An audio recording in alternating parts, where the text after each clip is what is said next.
Let's get going. All right. Super. If somebody notices that someone's waiting to come in and my eyes aren't on them, definitely let me know. Fantastic. You're welcome to be silent behind your video, to be on your video. If people have questions, PESACH's not a time for questions, so please hold all your questions. No, feel free to throw them up in the chat, or if there's something burning, to definitely go ahead and jump in as well. And first of all, just Bershus with the, with the permission of my mother who's on here, I'll begin. So obviously it's a strange time, and we named it the idea of Pesach and pandemic, which I think we're pretty certain that this time last year, I'm pretty certain that not one of us were betting on the fact that it would be quasi similar, especially, for those in Canada, that this would be the reality that we have. Yet nonetheless, here we are. And, obviously there's a way to approach it. So I'm not a big fan of talking a lot about a pandemic and COVID and everything that we do. I think that life sort of, carries on, even despite the fact that you're not watching the news and having the latest, up-to-date information, especially when it comes to, our values and our cycles and our holidays. Not everything has to be thrown in within the context of that, meaning Pesach is Pesach, no matter what we happen to be experiencing. However, on the flip side, I am partial to the fact that it would be wrong not to have something that at least grounds us in the times. And I thought that maybe the way we can start is actually not by looking at the Haggadah. And what we're gonna try to do is set a framework and then throw out, I speak pretty quickly sometimes, as many sort of rapid fire ideas as I can think of that carry us through. And obviously if there are questions or comments, feel free to throw them in or jump in. But there happens to be a beautiful piece written about 200 years ago by Rav Shimshon Raphael Hirsch. Many of us panicked when we said, uh-oh, what are we going to do? Shuls are closed, institutions are closed, Jewish life has closed down. So what are we going to do? And there is a phenomenal piece that Rav Hirsch wrote about 200 years ago in the introduction to his Choreb, which goes through all the different mitzvos and categories. And I'm going to quote you his words. And I found tremendous chizuk and strength from it. And even more than just strength, I think there's a challenge that he presents us with. And he says as follows in his introduction, and this is, again, obviously a good couple hundred years before he knew COVID would hit us these days, but I think the words are extremely relevant. He said as follows. He said, if I had the power, I would provisionally close all synagogues for 100 years. Now, do not tremble at the thought of it, Jewish heart. Don't get so worried, although some would argue that people would be happy, right? But no, don't be worried. What are we going to do when all the institutions close down? Because what would happen if everything closes down? Well, he said it's simple. Jews and Jewesses without synagogues, desiring to remain such, meaning desiring to hold on to their Judaism, would be forced to concentrate on a Jewish life and a Jewish home. Meaning when you take away all the things that we get connected to externally to go ahead and provide, whether it be the direction or the scaffolding for our Jewish identity and practice, if you take all that away, what you think is, uh-oh, how are we going to continue? We haven't been to a communal event together in person, right, in over a year at this point. So what are we going to do? How are we going to survive? And along comes our first says, he says, wouldn't it be great if we just shut the whole system down for 100 years? He said, what would have to happen? The Jewish officials connected with the synagogues would have to look at the only opportunity now open to them. The Jewish community would have to say, okay, what can we do to strengthen? If it's 100 years, right? Right now we're thinking, okay, with 1 year, there's already talks about synagogues, suffering, tremendous, burdens and fear about what will happen when things come back after a year of people not coming for services. Imagine if we knew that was going to happen for 5 years. Imagine if you knew that for 100 years, right? The whole question of will any of these institutions exist? He says, so what will anyone who's working in Jewish community have to do? Well, they're going to have to look at the only opportunity open to them, which is to teach young and old how to live Jewish life and how to build a Jewish home. All synagogues closed by Jewish hands would constitute the strongest protest against the abandonment of Torah and home life. So when we're thinking, wait, this is a really difficult year, what I loved about this piece when I saw it was a reminder that the truth is the Jews were never really dependent on institutions of transmission. We see this bred out by many different halachic parameters that we have. For example, when a person moves into a community and you have limited funds, what do you build first? There's so many important institutions. Al pi halacha, Jewish law mandates, the first thing you do is build a mikvah, a place where a woman can go to the mikvah, that husband and wife can have, as a result of that, children, and you can perpetuate the Jewish home, because just having institutions isn't important. It's the home that's important. Same reason why we say in Shema every single day, Vishinantam levanecha, you got to teach it to your kids. And I'd say, as we sort of dovetail into tonight, it's the exact same reason why we say V'yigadat lebincha, right? You got to tell it to your kids. So with all due respect, I'm happy that I have a job. I'm happy that with the house I educate young adults. I'm happy at the shul that I have, synagogue members. But my primary obligation is to my kids, as is each of yours. Your primary obligation, no matter whether or not they're older and out of the house, like I know some of you have, whether they're in that transition stage, or whether they're like some people on here are young kids and just starting, right? The obligation really comes on us. And sometimes we utilize other external opportunities thinking that'll be good enough, but it's never good enough. What happens in the home always is king. And I see it so many times, even within schools, people will spend tens of thousands of dollars a year, hundreds of thousands over years. And you'll see that the dominance of what comes out of that education is not actually what they learn in school. It's what they see conveyed in their home. And therefore, the Pesach Seder is a unique opportunity where we have to say, you know what, let's cut it all out. And yes, COVID will create other challenges, but as we'll see, you know what, it doesn't matter who's around there. We're all familiar in the Haggadah that it says, even if you're by yourself, even if no one's there, you ask the questions to yourself, right? At the end of the day, this is a night that has extreme importance precisely because it's not centered around Jewish communal life. It's centered around the future of the Jewish people, which is Jewish home life. And therefore, what I'd like to start with is actually an understanding of what really were we trying to achieve. As with anything in life, people are sometimes extremely excited about getting into the minutia and the details. And, whether I see someone here in, property development, tech, I see someone in, in investment, and no matter what we happen to be doing in life, anyone who's sitting there will first start off and approach the person that they're dealing with and not saying, hey, you know what, let's get into the nitty gritty. They'll be like, whoa, slow down a second. Like they say the following words. What are we trying to achieve? Before we open up our business, how are we going to know we achieved success? Before you sit down with a client and say, you know what, I can do this. The first thing you want to know is, well, what do you want? Is it about you need liquidity now? You need long-term investment? Is it about you need a home that's going to have a lot of company coming in and out? Or does it mean you just need a home that's going to service your own family? Do you need, what is it that you're looking to achieve? And that will dictate what a lot of the details that go on are. There's a beautiful piece actually by Rabbi Yerucham Levovitz. I've gotten very into Sfarim. And we're going to jump in. I know that actually I have to get a Haggadah. I don't even have one in front of me. We're going to jump into some pieces in the actual Haggadah. But I'm hoping that we'll have the patience to understand that framing it might have that much more importance than going for the little pieces. And I saw this brought out beautifully in the beginning of a commentary that Rabbi Yerucham Levovitz has in his Das Torah. This is a sefer that I just picked up a couple of years ago when I was in Israel. It's a beautiful 7-volume set. And in the beginning of his commentary to the Torah, he says as follows. It's a beautiful line, and I'm happy to send copies of this to anybody afterwards as well. He says, Leido L'dia, you gotta know, Ki lo nasan lanu HaKadosh Baruch Hu es Torah HaKadosha. God didn't give us Torah, this holy Torah, la tanuge chachma l'shashuim, for what we'd call cute ideas. Oh, Rabbi, that's such a nice idea. What a cute board. I'm gonna say that over at my table. He says, we can't distill the breadth, depth, and awesomeness of, the book that we've gotten as a part of our tradition to, you know what, that's a really nice idea. I'll try to remember that and bring it out at a meeting, as a cute thought that I can share with people. He says, that's not what it's about. He says, Torah Shem Kula Torah Ha'adami. He says, everything that we study, it's about understanding the human being better. B'chola Pardes, and the entire orchard of Jewish thought, there isn't even one little strand of extraneous wisdom within Jewish thought, which is just, hey, that's interesting. He says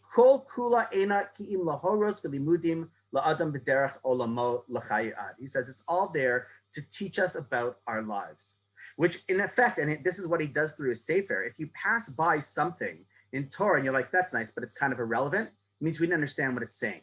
It means if we're going to say, wow, this is such a great book and our values come from it, there's so much depth, except for that section over there. That part, whatever, that has nothing.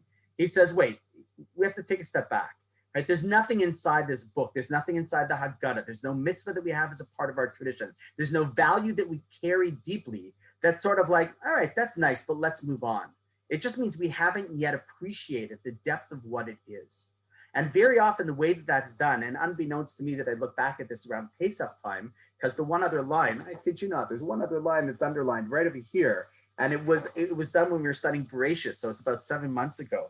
But the line says as follows: V'chi adam she'eno ba'al seder, a person who is not a master of seder. Let's get back to that word, obviously an important word this time of year.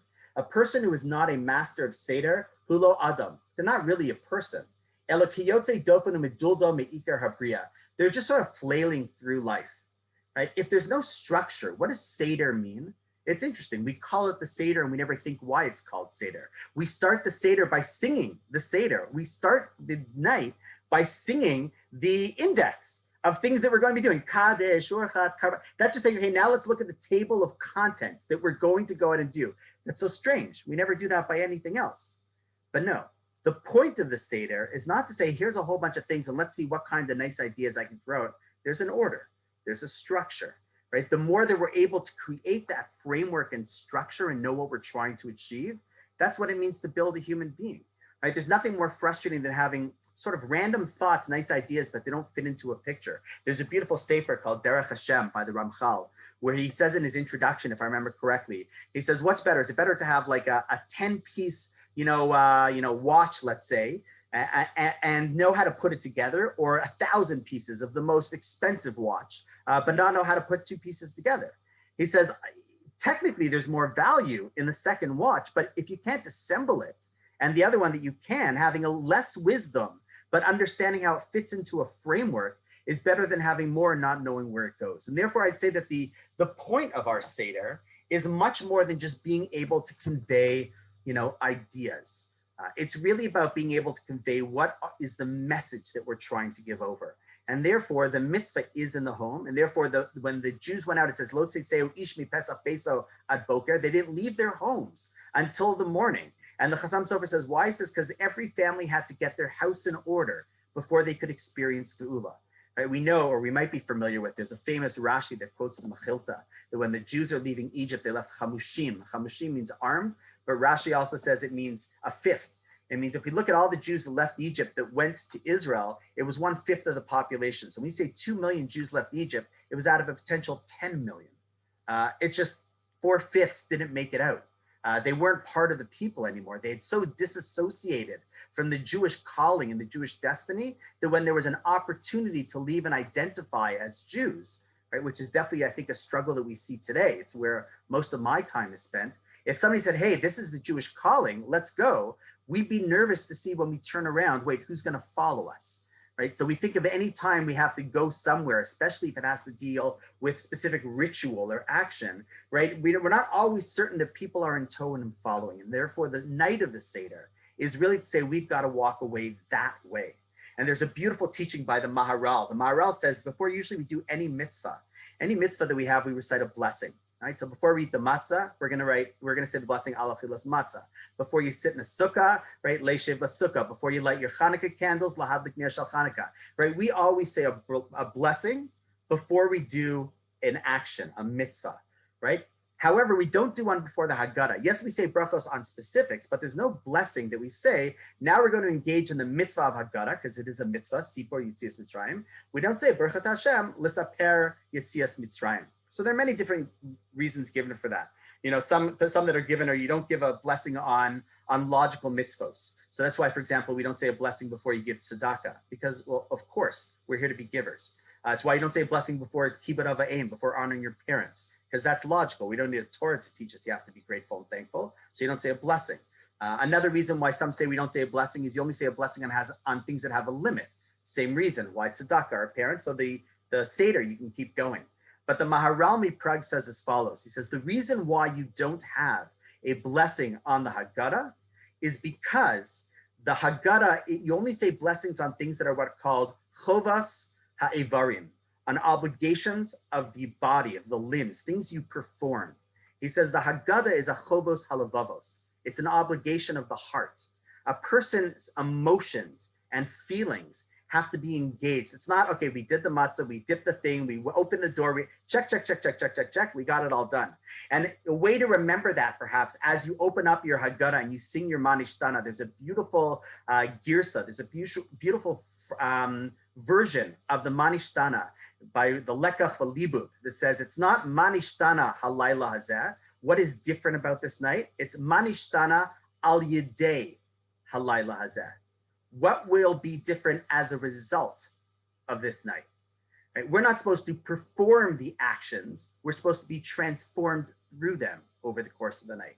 And therefore, we don't say a blessing because the blessing isn't about doing things. It means by the time we finish the whole Haggadah, there has to be some element of, wow, we are not, our family's not, our kids are not, our reality of the way we look at, our identity in the world is not the same as it was before we started this meal. There was something that transformed as a result of that. And therefore, actually, the Aruch HaShulchan, the book right over here, that's that. The Aruch HaShulchan says, what does the word ma mean? Ma actually doesn't always mean what. You can say, wow, ma rabu masecha, wow, what a different night, what a night, right? So the Manishtana might not be questions, it might be amazements. The four things you look at and be like, holy cow, look at what's happening. We're going from a process of where we used to be slaves, the lowest of the low, and especially in our generation. Now we can look at where we are and how we're living life in a way that for thousands of years, Jews couldn't have even dreamed at. And we say, wow, what an amazing night and an amazing journey. And therefore, Manishtana. So if we were going to boil that down, right, and say, so what is the goal of what we have to achieve before we start now entering into some of the specifics of the Haggadah that we can look at literally until Kriya Shema Shel Shachris, until the sun rises, right? But we'll stop a little short tonight, I promise, right? But if you look at it, there's really two goals that have to happen tonight. One is strengthening our emunah. I was giving a class. I spoke to my wife afterwards. I have to say I was a little bit shocked. Not God forbid, I was just shocked is the only word I could say. We were sitting down, I was learning with a bunch of individuals, probably in their 60s, a group the other day. And, they were discussing about the, SEDER and whatever. I said okay, so the purpose of it, you realize is all about emunah. They're like, what do you mean, Rabbi? He says, well, the story is a God story. You can't negate the fact, and even though lo malach, it's me and God, Baruch HaMakom, right? Baruch, everywhere you look, right? It's this whole thing, Hashem Hotzienu, God took us out. I said, we've got to strengthen emunah. And I think that's one of the areas, obviously, within this generation, which we struggle with, as we did in every generation. But on a simple level, the Arizal calls Pesach the Rosh Hashanah for emunah. It's the Rosh Hashanah where we establish our emunah, our faith, right? The story that we're being told, I've said this before, it's one of my favorite sort of visions of what a Seder is like. Many years ago, I had the merit, the schliss of sitting around my Rebbe's table, Rav Braunspiegel. I was just thinking about the story because I just spoke, he's a head of a yeshiva in New York, and I was just speaking to that yeshiva, Landers. And, I remember when I was in Israel on my own many years ago, and I was sitting around his table, and he asked me, New Rafal, he's an old European Jew. He lived through the Holocaust, and I stayed in his share for 4 or 5 years. And then we were in Israel, and he was in Israel. So he invited me to his second Seder so I can have one with him. And he says, why do we tell the story? I won't go into all the dramatics, so I don't want to, elaborate, but it was a good 15 minutes. He drew it out, so I guess that's why I remember it. The more you speak about it, the more you remember. He says, why are we telling the story? So here's my rabbi asking me, what's the source for the story? So I come up with a source. He says, you're wrong. I says, well, maybe we do it just because, I don't know, because we're told to, it's a mitzvah. He says that. He says, you're wrong. He says, the truth is every single one of us on this Zoom and every single Jew around the world is saying it for the exact same reason. He says, the simple reason. I says, I'll tell you why I'm telling the story, right? Rav Braunspiegel, right? Head of a Rosh Yeshiva, I said, definitely saying it is the same reason as a person down in Australia who might have never opened a book in their life. We're saying it for the same reason. Simple. My dad told me the story. That's it, right? Most of us, when we sit around the Seder, right? It's not because, well, there's a sentence, because I don't keep all the sentences of the Torah always. But when my parents sat me down for many years and said, here, we're going to do Pesach. We're going to tell over this story, right? We have it written down in a nice book now, right? That's why I'm telling the story, which, to be honest, that reason kind of disappointed me.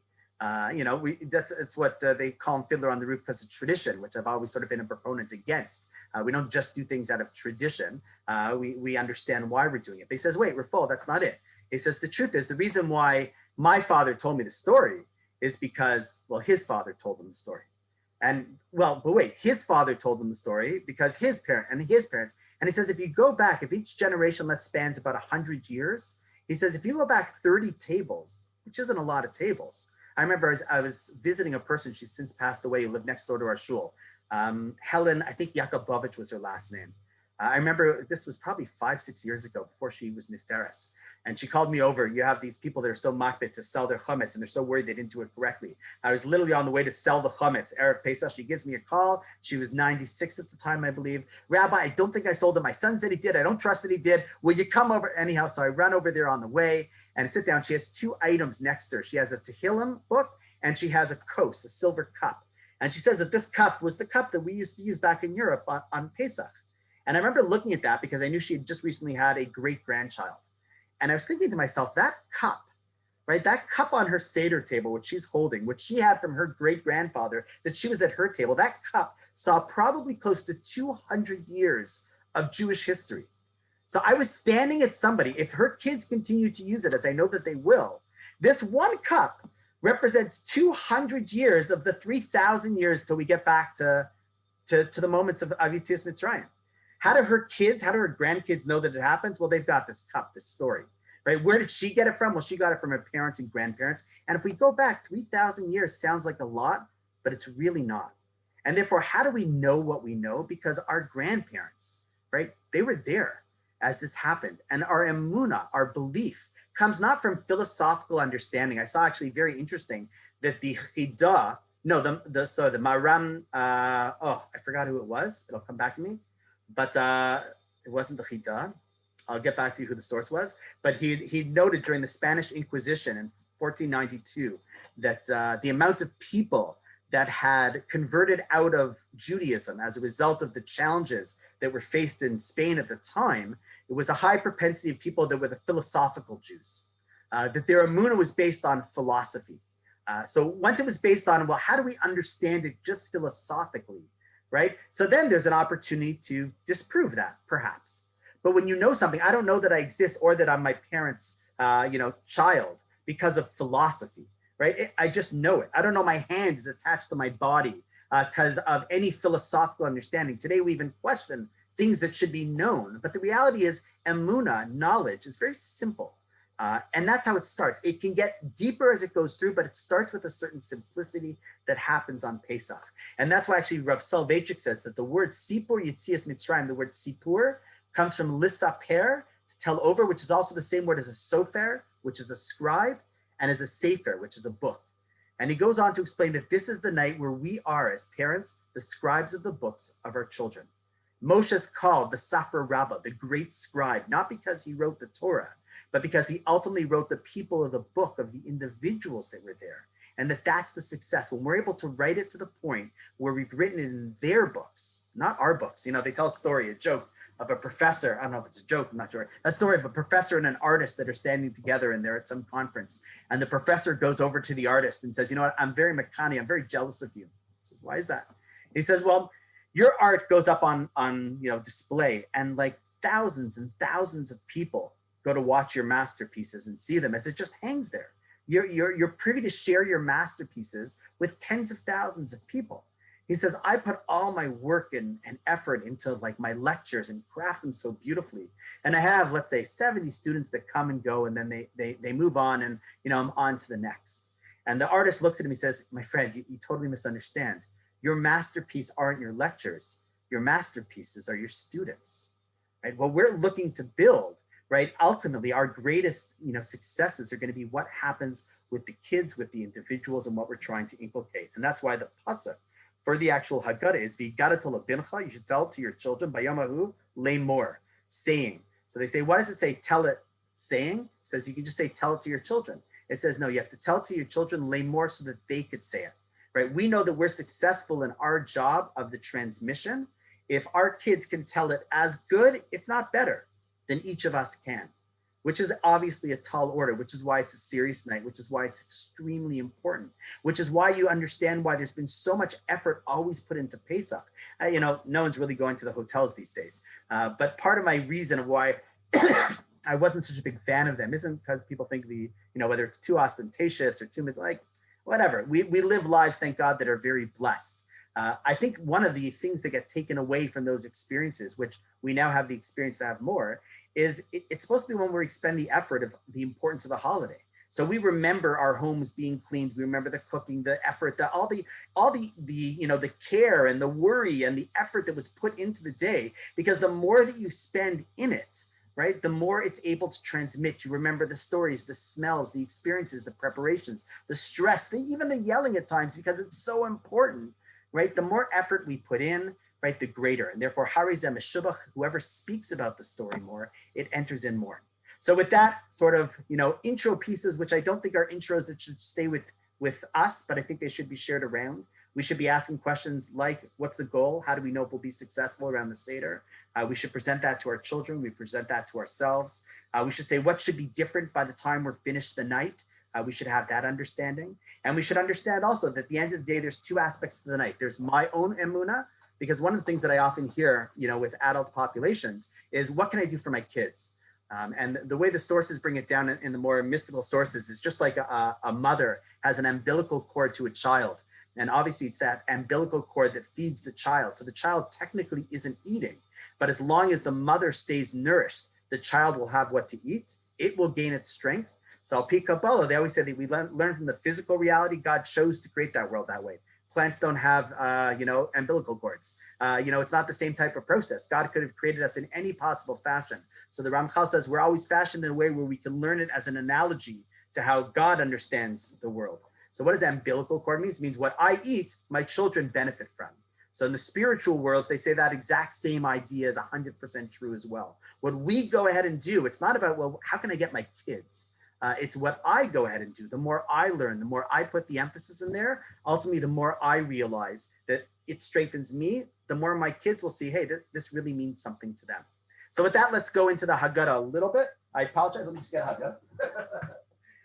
Got to bring Haggadah. Okay, got Haggadah.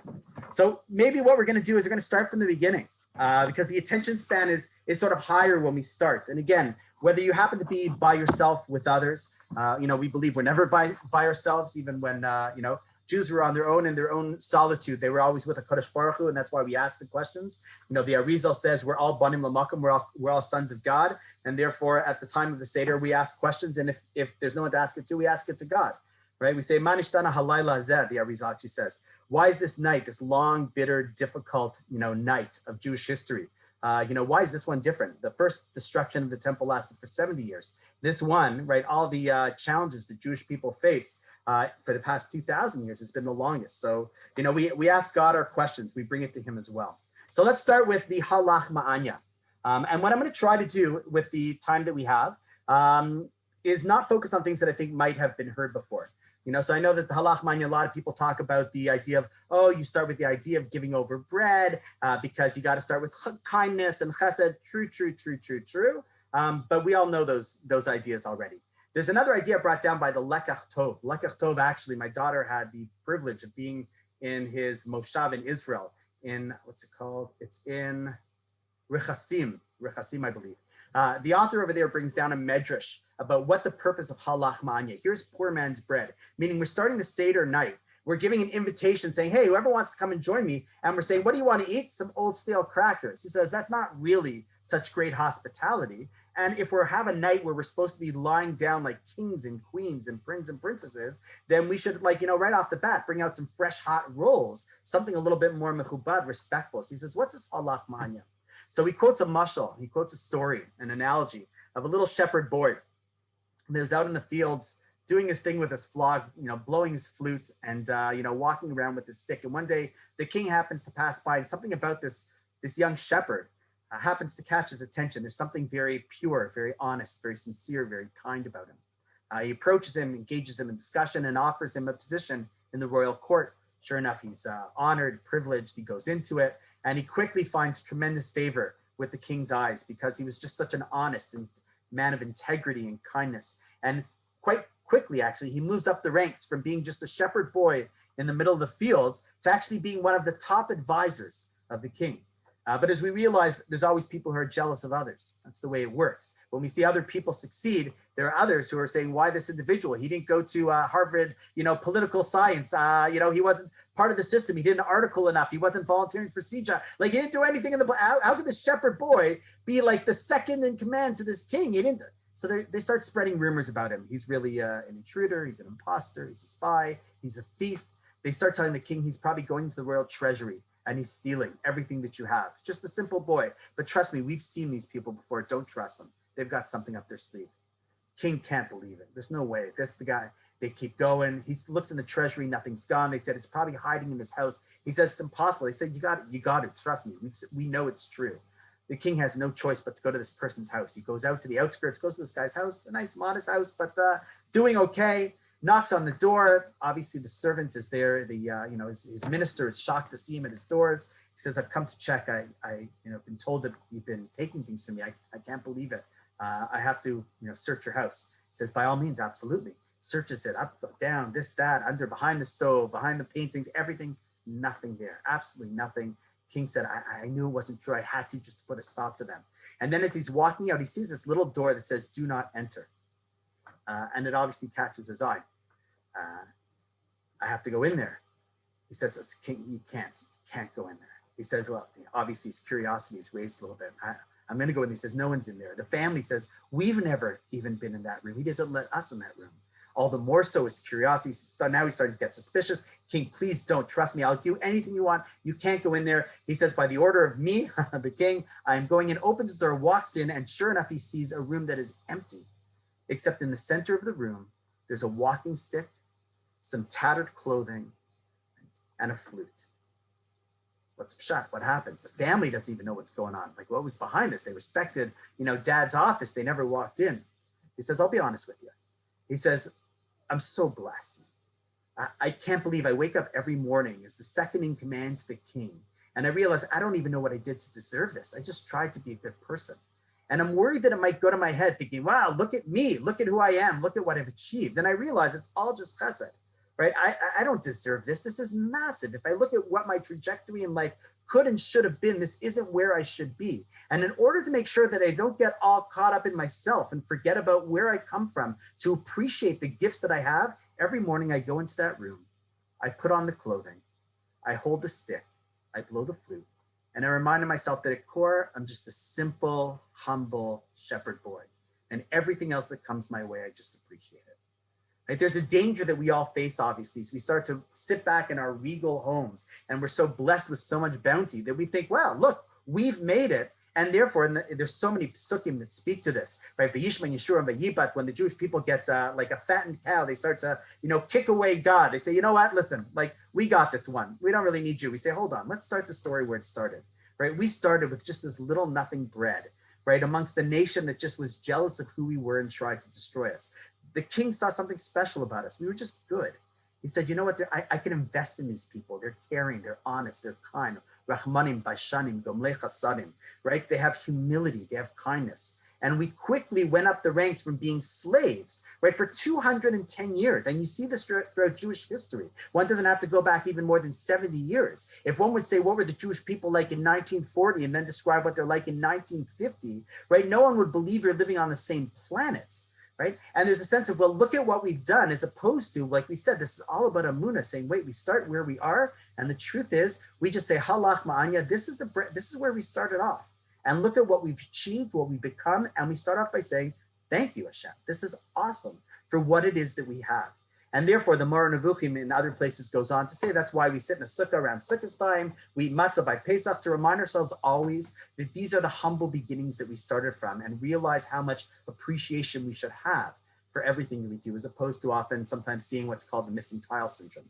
If you go through that halach ma'anya, there's another piece afterwards where it says, Hashata hacha l'shana haba ba'arad Yisrael. We say, now we're here, and next year we'll be in Israel. So there is a beautiful piece by the Ein Dama, by Cheskel Greenland. It's in the beginning. It's a gorgeous piece in the beginning of a Sefer, Chazde Yoshua. It's a very long piece, not translated in English, but I can send it to you and I'm happy to go over it in person.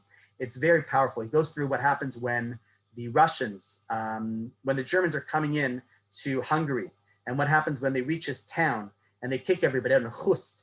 and they kick everybody out. They go into the richest person's home. They kick him out, say, leave right now. Don't take anything. This is Gestapo headquarters. And by the way, get us the rabbi of the town and 2 or 3 of the, the elders.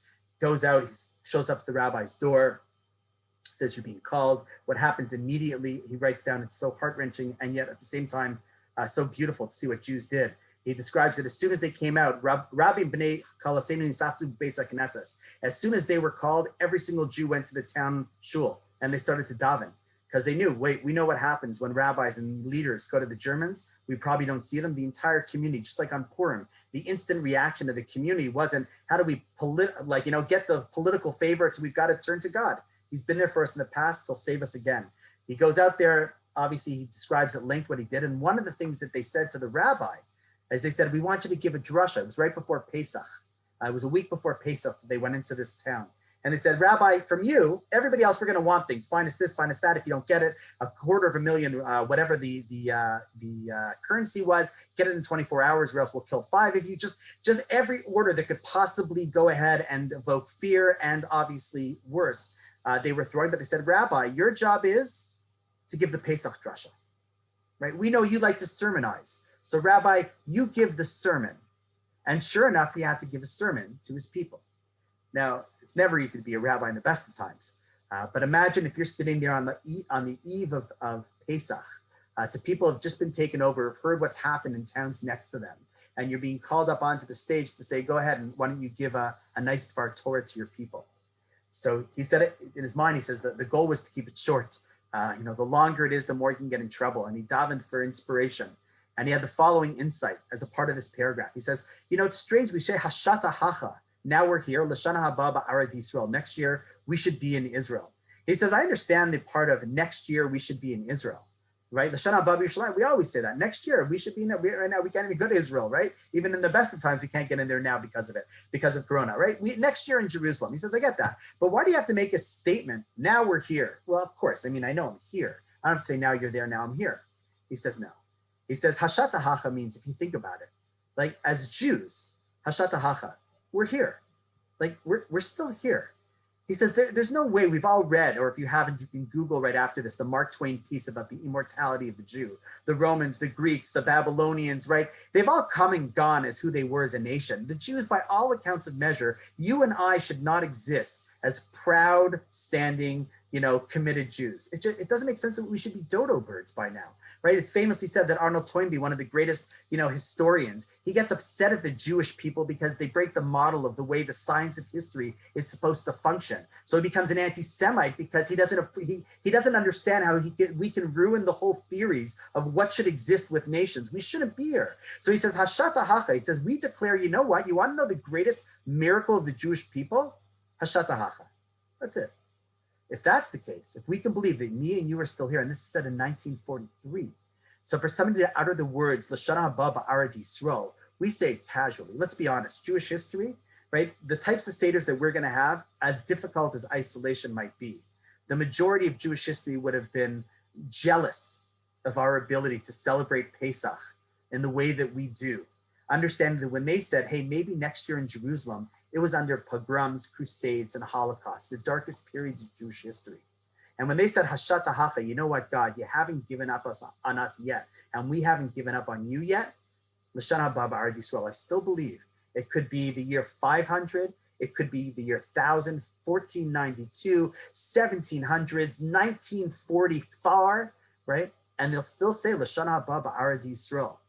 Right? So we live in miraculous times because of none other than the emunah that our people had, that they believed, you know what, it's not all for naught. There's a way that we're going to get through this. And that becomes the manishtana, what it is that we're talking about. Right? When we go to the next paragraph after that, right, we start with manishtana. We've already mentioned, perhaps maybe that's a great time when we say manishtana, we're in awe, right? It's not just the questions. Obviously, questions, there's so much to discuss. We can focus on that another time, but questions show an interest, right? Dirshu Hashem b'motzo. It says you only really find something when you ask good questions. I mentioned in the podcast a couple of days ago about the famous Nobel Prize winner in physics. His mother always asked, Izzy, did you ask any good questions today? Questions show that you care. That's why the Rambam I referenced before, a sefer called the Mor Nevuchim, the Guide for the Perplexed, right? I remember seeing by Rav Cardoza, Rev Nathan Lopez Cardoza, he says, why don't we create a new guide for the perplexed for the modern era? Right, the Rambam's book was great, but it was written in the 1100s. Let's write one for the modern era because the world is so different. He says, the problem is today no one's perplexed. Our kids aren't asking questions. They're just like, yeah, whatever.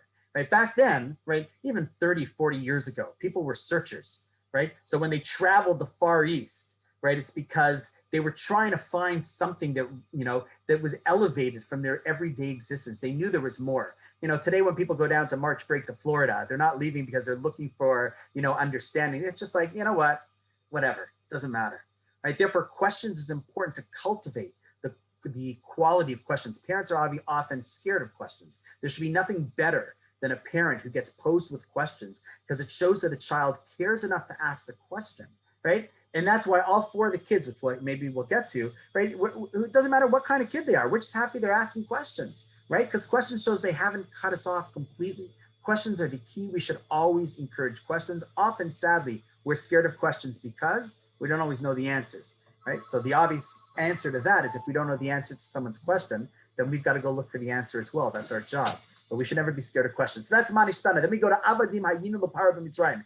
After we ask those questions or say the Ma, how do we have the Manishtana?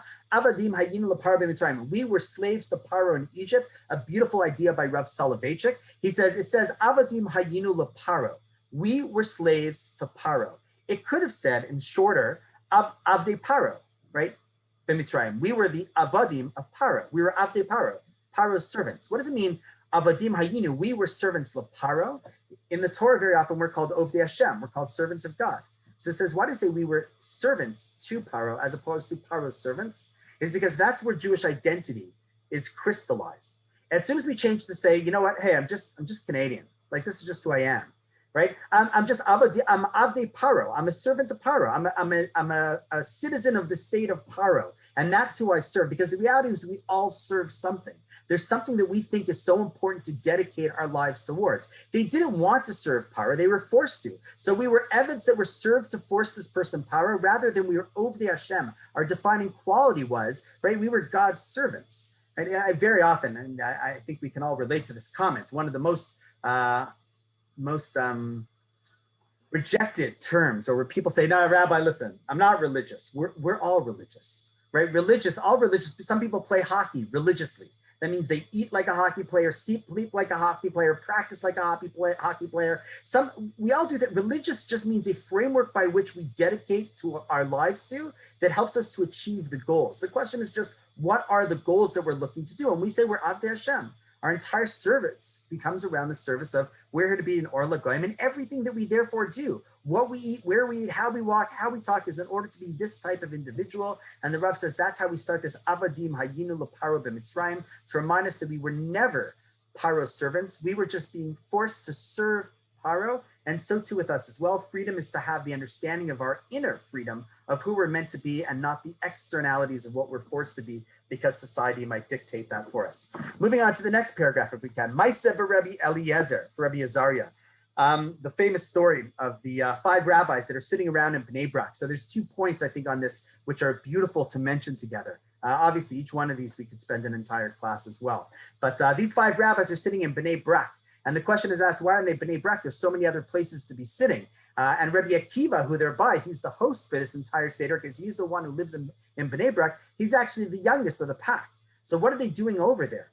So the Kloisenberger Rebbe, an individual who has the permission to say this, who again was a Holocaust survivor, lost his wife and his, I believe, 11 children. And the Holocaust, moved to Netanya. You might be familiar with Laniado Hospital, Kiryat Sanz. He rebuilt. He specifically didn't go to Jerusalem because he said all of Israel is like, part of God's land, and rebuilt. He says there's a strange language in there. If you look inside your Haggadah, it says V'hayu mesapin b'yitzias Mitzrayim, and they were mesaper in Yitzias Mitzrayim kol oso halayla, that entire night, kol oso, that night. So he says, why doesn't it just say kol halayla? Like, what does it mean, that night? Like, what was so special about that night? Any night, like, we're supposed to do it all night. What does it mean? The 5 of them are sitting, and they're sitting kol oso halayla on that night. He says, because what does oso halayla mean? It means, if we spoke what we mentioned a little earlier, right? Our Pesach Seders aren't in the Lila of Jewish history. We don't live in the nighttime of Jewish history, right? The Kloisenberger Rebbe, for him to get out of, the hell gates of the Shoah and say, you know what, I still believe, Ani Mamin, they can sing that. That's also a Laila. In the darkness of that night, right, he was able to say, this Pesach Seder, I still believe it. Right? Not, oh, you know what, things aren't so good for me. God, where have you been for me lately? I lost this, and where. They were living in the middle of what they call the night, right? That's what Rabbi Akiva was. Rabbi Akiva and those people were living in the times where the destruction of the second temple just happened, right? So they rebuilt, they came back, it was destroyed again, and they're sitting there. You might be familiar with the famous Gemara, the Gemara at the end of Makos, the last page in the Seches Makos, that all these people, I think it might be all these individuals, I'd have to check, but I can check afterwards for you. But Rabbi Akiva is sitting there with other rabbis, they're overlooking, they're on Har Tzofim, right? So for those of us, I think we're all familiar with Israel, they're on Har Tzofim, Mount Scopus, overlooking the old city, and they see the temple burning, and they see a fox going through, and everybody's wailing and crying, right? And Rabbi Akiva's laughing. He's laughing. He's crying, but he's laughing. So everybody says, Rabbi Akiva, why are you laughing? He says, well, tell me, why are you crying? Why are you crying? So why are we crying, right? Look in front of there. They quote Psukim and Shanamar, this, that, look what's happening. And there was actually a pasuk in the Navi that said, eventually there will be a shuel, there will be a fox on the mountaintop of Har Habayis. He says, how can you not see this nevuah, this prophecy, be fulfilled and not cry? So why are you laughing? He says, well, it's simple. I know that was a prophecy in Tanakh. It was a painful prophecy that was there. And we could have never believed that it would have been like that, but the prophecy was there that it would happen. But he says there's also prophecies of There'll be a time where we'll come back and there'll be the elders, the boobies and the zaydas will be in the streets of Jerusalem, visiting their children and their grandchildren as they're all sitting there in the streets. Be like, if this nevuah was true, right? That nevuah, that prophecy will be true as well. Right? Rabbi Akiva, at the moment that the destruction of the Beis HaMikdash happened, that next Seder, also Halayla, they came to him and said, Rabbi Akiva, in order for us to have the Seder properly, and we can say this Amunah, and we believe, and God will take us out, we just saw the worst destruction in Jewish history, they said. It's impossible we can do the Seder. We need you, because you're the one who realizes there's the optimistic understanding that Amunah, that HaKadosh Baruch Hu will always be there and we will rebuild. And therefore, the Kloisenberger Rebbe said the exact same thing. Also, Halayla, right, coming out of the depths of the Holocaust, they still said the Pesach Seder didn't say, forget about it, God abandoned us. They said, listen, we've read Eicha before. We know that there are going to be parts which are very challenging, but at the same time, we understand that there's going to be the return. That's part of our tradition as well. And again, I think this is so important for us to internalize because we give up. Our generation gives up so easily. The questions that we have on God are almost questions by proxy. Why did so-and-so happen to that other individual? Because the things that we struggle with in our society and time, right, is not the Laila time. And that's in fact why the next part, it says, Rabbi Eliezer says, Hareini ki ben shivim shana, I'm like 70 years, v'lo zachiti, in the next paragraph, v'lo zachiti sheta'amar, I never merited to say Yetzias Mitzrayim b'leilos, to say Yetzias Mitzrayim, the Exodus at night, until Ben Zoma taught me. Some say this is the exact conversation happening around that table in the basement of Bnei Brak, where they're doing this and they're hiding so that they're not seen by the Romans. He said, I always said, yeah, Yetzias Mitzrayim. I always said Shema in daytime, because daytime is when everything's great. It's easy, right? It's easy to sit there and see God when things are light, when life is good, when life is easy, right? When we got out of Exodus, that was easy to be able to see God's hands. But when we were in it, when it wasn't perfect, he says, I never understood it until this moment. But you know what? I can say Yetzias Mitzrayim even Balayla, even at nighttime as well, even when it's difficult. And again, that becomes such an important aspect of the Seder to understand that, wait, this is a trajectory where we start with challenges, but we realize we go through and see a different thing. Once we get to, we'll just do maybe one or two more things. And then actually if people have questions, we can do that. I'm going to try to stop by 9 o'clock. Right after that, we get to the Daled Banim, to the 4 children. One of the most beautiful aspects of the 4 children, there's 2 aspects, there's many aspects. We'll share 2. One that comes to mind right now is a famous teaching that the 4 children are each and every one of us. We all have sides of each of those. There's certain parts where we're a chacham, right? There's certain back pocket things that we know in our Judaism, that we got it down. I got this one, Rabbi. I know about chesed, or I know about tefillin, or I know about Shabbos candles, or we got certain things where we're a chacham. We bring the chacham to the table.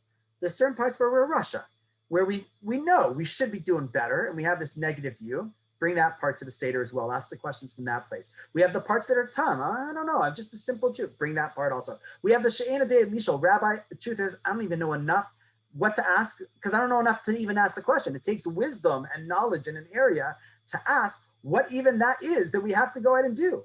right? It says all parts of those pieces, we all encapsulate every part of that in our identity. And we're supposed to bring each one of those to the table. That's why actually there's a fourth matzah that's brought down called the suffix matzah. It's not a custom that's kept by any that I know of, to be honest. It's brought down by Sperber in the 1700s. There was a suffix matzah.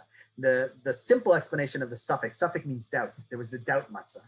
So the simple explanation was that in case you broke one, you had a backup. You need someone in the batter's box, right? So what happens if you break one matzah? Uh-oh, we're stuck. You got the suffix. You got the, the backup stringer, the bench, right? But the other idea that said, what's the suffix matzah? It means the Seder, you bring your suffix, right? Bring your doubts, right? Again, sometimes kids are like, really, you believe in this? And that's what I spoke about this last night to a different group. But with the Russia, when the Russia says, ma avoda azos lachem, right? Why is he a Russia for saying, mom, dad, what is this to you? He's saying like this. He's looking at his parents in the face and saying, really? Like, come on, let's be honest. What, like this? You really care? Right? They challenge us, right? We deserve to be challenged. And then we have to either say, wait, if we really care, like, are we do we know enough? Do we really care? Are we giving it off? Is our umbilical cord, our spiritual umbilical cord strong enough? It's not a depressing thing, meaning the reason why we go through the Seder every single year is because we realize that we always got work to do. So the game's never over. I never give up on my kids, and we never give up on ourselves as well. So if our kids corner us and they catch us with inconsistencies, and the Russia kid says, let's be honest, you want to know why I don't do this? Mom, dad, let's be honest. What is it? Do you really care about this? Right? We can get our back up and say, how dare you? We can say, wait, let's engage in the conversation and grow stronger as a result of that. And therefore we bring all of that in. And in fact, the Lubavitcher Rebbe says beautifully, there's one teaching the Lubavitcher Rebbe says about the four children that everybody knows. There's another one that not a lot of people share. The one that everybody knows is he's famous for having said, for many things, but the fifth child, right? Who's the fifth child? The one that doesn't even show up, right? You got the kid that's not showing up to the table. You got to make sure to take care of that one also. Extremely important, right? We don't give up even if they don't show up anymore. But the second part, he says, is that each one of the four cups are connected, each one of the four kids are in comparison to each of the four kids. So you have Chacham, one cup, Rasha, another cup, Tam, Ena de Elisho. He says, if you do it that way, which cup gets the most playtime in the Seder? Which cup do we say the Haggadah over? We say the Haggadah over the second cup. First one's Kiddush, right? Then right after that, by Manishtana, we pour the second cup. That goes all the way through. Manishtana, Dayenu, Avadimayinu, you name it, Makos, right? Until we get to the meal. And then we have quick meal, and then we have quick taflin, and then we finish up the rest. It says, why is this? Because we spend the most time with the Rasha. We don't say, that's the kid that doesn't care. You know what? Who needs him? The opposite, right? The ones that are less concerned, we've got to give more attention to because we never give up, and therefore that last of the bunny. We'll do one more piece, perhaps, maybe when we turn the page.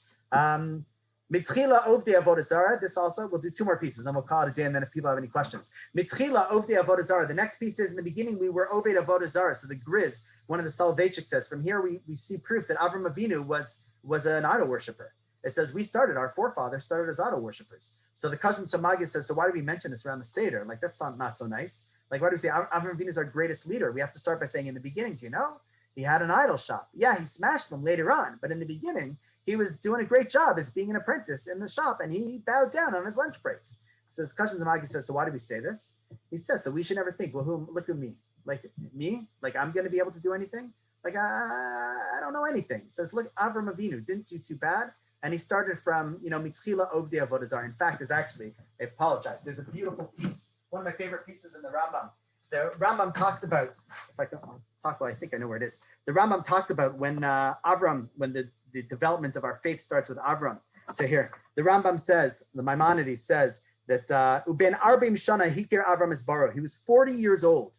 The Rambam says he was 40 years old when he started to go on his spiritual journey, right? So again, some of us are a little younger, some of us are a little older, but Avram was 40. Before that, there was no Jewish day school. There was no, King David pizza. There's no Bathurst Street. There was nothing. He was just sitting there in an idol worship society serving idols. And at 40, he's like, you know what? Things have to be a little bit different. So there's a Ravid. Ravid is one of the commentaries on the Rambam, on Maimonides. And the Ravid mentions as follows in small little writing. He says, why does the Rambam say he was 40? There's a medrash that says that at the age of 3 already, Avram was able to go ahead and understand that there was something bigger. Sometimes our younger kids, have this pure faith of understanding. It's only as we get older, we get jaded by, other factors, but we usually start off a little bit more pure. So the Ravid says, why does the Rambam say 40? Why don't you speak about the greatness of of Avram as being from the age of 3? He was a prodigy child. So the Rambam, the commentaries on the Rambam says, no. The greatness of Avram was that he started at the age of 40. That's pretty great. Meaning whatever I lived my life as up until now, okay. But if I start making changes now, that's much harder and more impressive than a 3-year-old that's brought up a certain way. So he says the reason why we start by telling about Avram is because Avram wasn't brought up this way.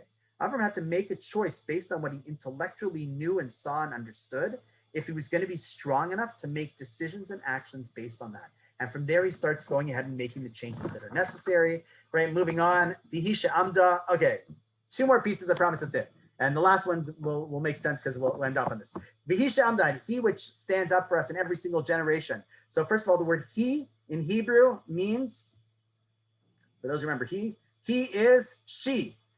So the commentaries, there's one that I saw, Rav Meir says, what is Vihisha Amda? She who stood up for us. We say in the Talmud that Nashim Tzidkanios, Bishvil Nashim Tzidkanios, because the righteous women, the women of the home, right? The women of the families, the women of the Jewish people are the ones that merited us getting out of Egypt, whether it was Miriam, whether it was Yocheved, right? Whether it was Bas Paro, the main players, right? That helped enable the ability for us to get out. The Talmud says was women. It says, b'schus them, the Jewish people have continued to exist, right? If it was up to me, our house wouldn't be working so well. Thank God my wife is able to steer everyone there. We say the reason why we are who we are is if you make sure that the wife, that the woman of the home has an understanding of what the family needs. They usually have what's called Bina Yisera. That stood us through the test of time. So generally the message over here, we're sort of a half and half, is listen to your wives. That'll get us out of any trouble usually. And moving on from there, right?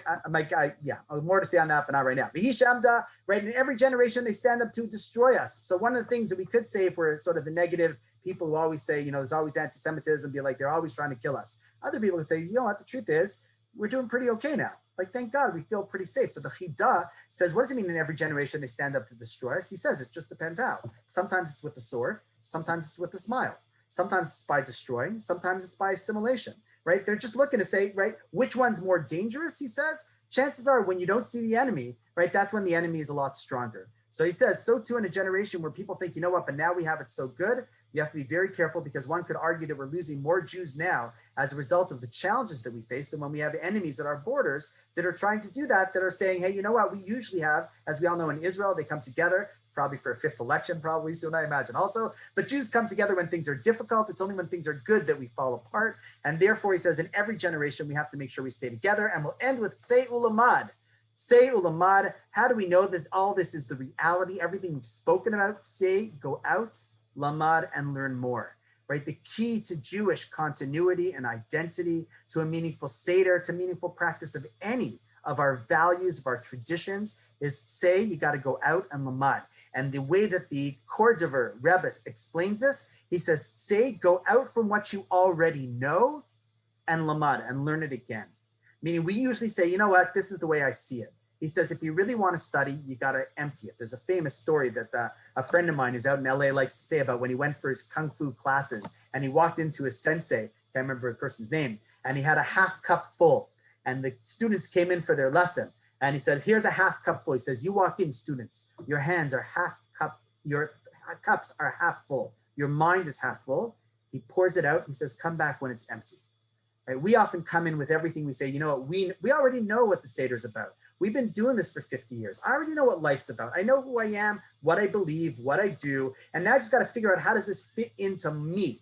As opposed to, you know what, I've got to empty the me out, approach it from a sense of, if I was looking through with fresh eyes, with the understanding, how would I approach that? Say Ulmad, the goal of life is to constantly continue to step out of our comfort zone and to learn more. Just a few insights into both the macro of the Haggadah as well as the micro. I'm going to take a breath and a little sip. And anybody have any questions or thoughts of things they would like to have addressed? But in case anybody jumps off at this point, I do want to wish you a Chag Kasher V'Sameach. There's so much to learn. It's so wonderful to be able to learn with you. I look forward to doing it in person and maybe if we're lucky in Jerusalem as well. Any questions? This is where I go silent. I have to breathe or else I won't exist. Okay. That either means I lost everybody or everyone's in. That was great, Rafi. Thank you. Thanks so much, Eliza. Send my best to the rabbits and to Alex and the rest of the family, your grandmother. Sure. I will definitely. It's I'm going to try to remember some of those on Saturday, all those little tidbits. I should have been writing them down perhaps. I've got the recording. If anybody wants, I can send the recording. There you go. You can listen on fast speed, so it'll only take about a half an hour. It already was fast speed. It's great to see you, Elijah. I look forward to getting together, my friend. Yeah, absolutely.